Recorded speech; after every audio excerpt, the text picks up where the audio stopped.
I missed the opportunity at the end of the last video to do the easiest foreshadowing in the history of the universe.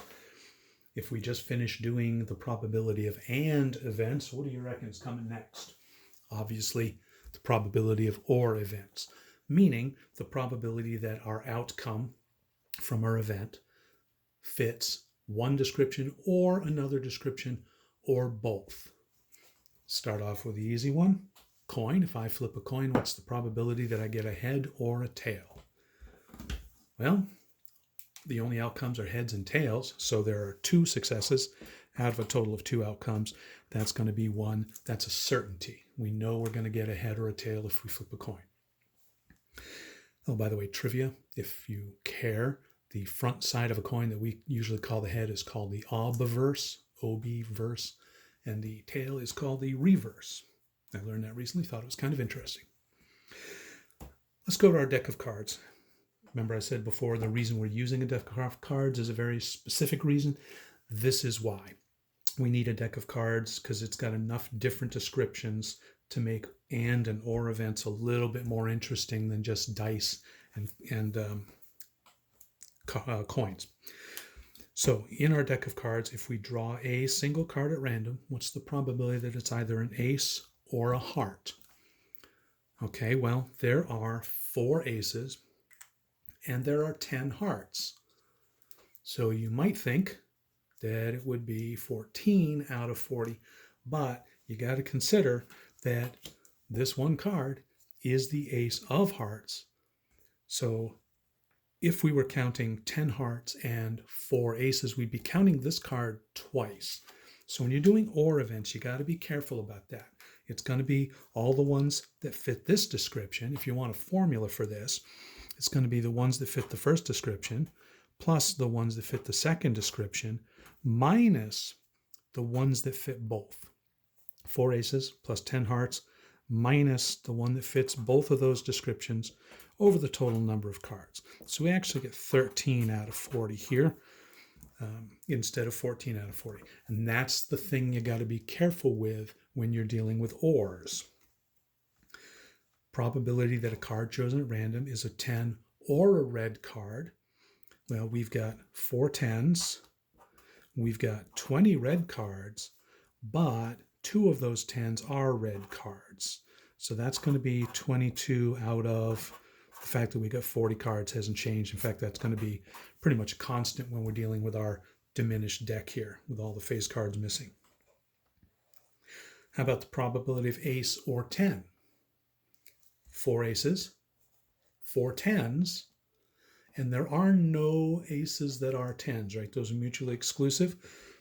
So that's going to be the 4 aces plus the 4 10s over 40, and 8 over 40 reduces to, I'm not sure, 1 in 5, I guess.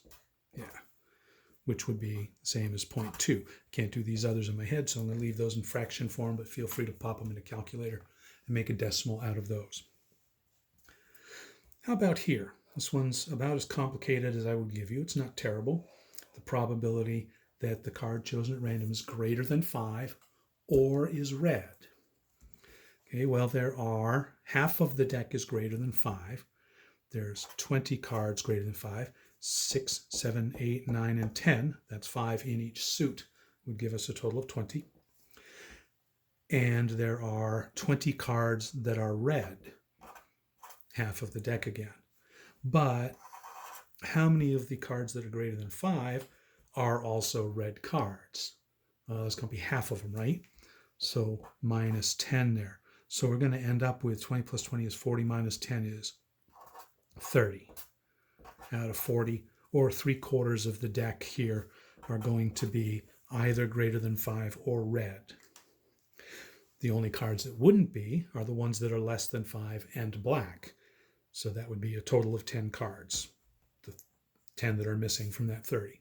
All right, let's take a look at the table here. It's going to be much the same strategy, but it feels a little bit different because we do actually have the numbers right in front of us. So what's the probability if we choose somebody at random from this group of 100 people that they're a boy or that they love statistics? Well, the boys, all of the top row here, the 10 plus the 20, And the ones that love statistics are all of this first column, the 10 plus the 30. So we're counting all of these people. And here it's the same exact thing. We can add the 30 boys to the 40 who love statistics and then subtract the ones that fit both, those 10 in there. Or we can just say it's all of these people in these squares. So 30 plus 10 is 40 plus 20 would be 60. That's 60 out of 100 or 0.6.